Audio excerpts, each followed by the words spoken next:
Hai, welcome back to my channelnya Mahasiswa. Di video kali ini aku mau jawab pertanyaan dari teman-teman yang tanya kalau S1 sama S2-nya linear, tapi S3-nya ini mau lintas bidang atau lintas jurusan, apakah masih bisa jadi dosen atau enggak? Nah, tapi sebelumnya jangan lupa klik subscribe dan turn on notification biar kamu gak ketinggalan informasi terbaru dari video-videoku selanjutnya. Jadi di video yang ini aku udah bahas tentang S1 dan S2 yang tidak linear untuk menjadi dosen, dan di situ informasinya adalah S1 sama S2 boleh nggak linear dan tetap bisa berkesempatan untuk jadi dosen, cuma tetap ada plus minusnya. Kalau teman-teman pengen tahu detailnya apa, plus minusnya apa aja, bisa langsung nonton di video itu. Nah, tapi kalau teman-teman yang S1 sama S2-nya udah linear, tapi ketika lanjut S3 pengen banget nih nyoba bidang yang lain, atau mungkin kayaknya S3-nya lebih cocok ke bidang ini deh, tapi ternyata kalau ngambil bidang ini nggak linear dengan S1 dan S2. Jawabannya bisa atau enggak? Nah, jadi balik lagi ke peraturan pemerintah. Jadi di tahun 2014 itu disebutkan bahwa yang disebut linearitas itu bukan S1 ke S2, tapi S2 ke S3. Jadi kalau mau jadi dosen ditanya linearitas itu bukan ditanya S1 sama S2-nya nyambung nggak, tapi ditanya S2 ke S3-nya. Nah, linearitas itu adalah satu bidang ilmu. Kalau aku menerjemahkan sendiri nih ya, jadi kalau misalnya dilihat di terjemahannya sebenarnya satu bidang ilmu atau satu rumpun. Nah, tapi ketika ada loker dosen, itu biasanya sekalipun serumpun nggak diterima kalau S2 sama S3-nya nggak linear.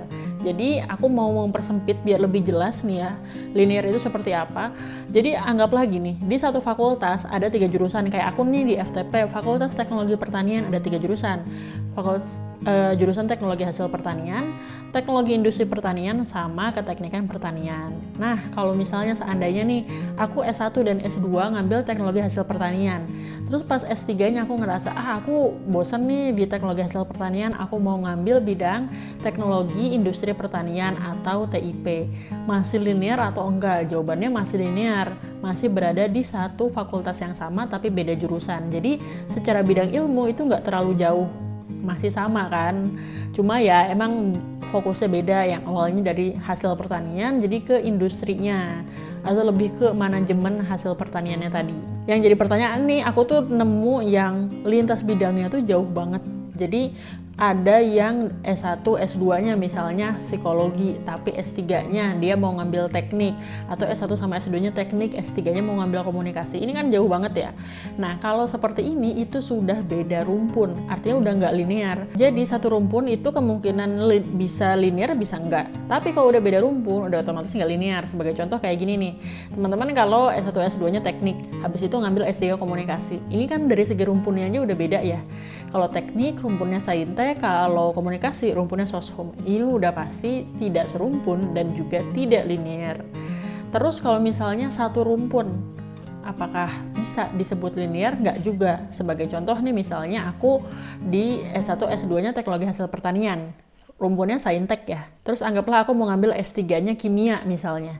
Kan masih sama-sama di rumpun saintek, tapi tetap udah nggak linear. Nah, kalau misalnya kayak gini bisa nggak jadi dosen? Sayangnya sampai saat ini kalau aku cari informasinya, untuk loker dosen, terutama dosen yang S3, itu S2 sama S3-nya harus linear. Jadi nggak bisa dari yang S2 sama S3-nya beda bidang, nggak linear gitu ya. Apalagi kalau misalnya sampai beda rumpun. Tapi ini adalah informasi terakhir yang aku dapetin. Aku nggak tahu ya kalau misalnya ternyata beberapa tahun ke depan dirubah lagi peraturannya. Karena masalah linearitas ini banyak dikomplain sama dosen-dosen, sama tenaga pendidik. Kenapa?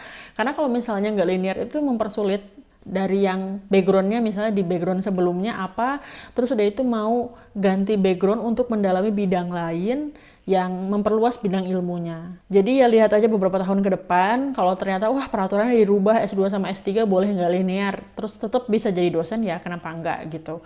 Cuma saranku kalau misalnya teman-teman pengen jaga-jaga, ya S2 dan S3 sebaiknya linear aja, kecuali teman-teman punya alasan yang kuat atau yang mendukung gitu ya. Jadi aku pernah dapat komen, dia ini S1 sama S2-nya linear.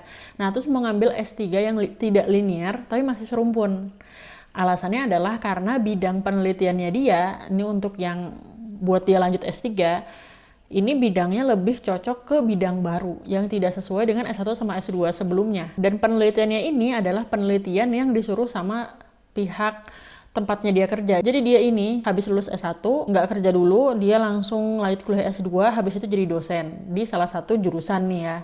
Nah, terus udah itu, setelah dia jadi dosen selama beberapa tahun, dia diminta untuk lanjut kuliah S3. Nah, kalau lanjut kuliah S3, biasanya kalau tugas dari instansi sebelumnya, itu ada peraturan kayak misalnya, bolehnya ngebahas atau meneliti bidang apa aja. Nah, waktu itu dia meneliti suatu bidang, dan itu yang di ACC nih, sama instansinya tempat dia kerja sebelumnya.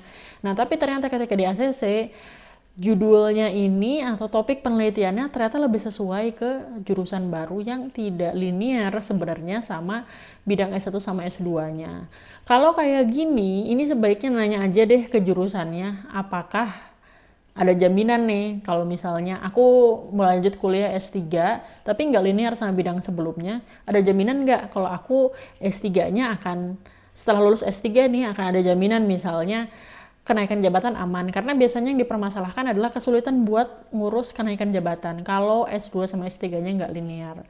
Kalau misalnya udah ada jaminan ya nggak apa-apa, soalnya ini dari segi topik, penelitian, bla bla bla bla bla, dibolehkan ngambil bidang baru karena juga mendukung untuk jurusan ini dan lain sebagainya. Kalau memang ada jaminan dan emang tertulis ya nggak apa-apa. Aku tuh sebenarnya menyayangkan kalau teman-teman percaya aja ketika dikasih jaminan secara verbal yang sebenarnya nggak ada yang tertulis, yang anggaplah kayak dia bilang aman kok bla bla bla bla, habis itu kuliahlah S3 di bidang yang tidak linear, terus kemudian pas nanti ngurus sertifikasi lah, kenaikan jabatan ternyata susah. Terus mau gimana? Kan dulu cuma dikasih tahu nggak apa-apa secara verbal, nggak ada bukti tertulis gitu. Jadi pastikan dulu cari informasi sebanyak-banyaknya kalau mau ngambil S3 yang tidak linear dengan S2.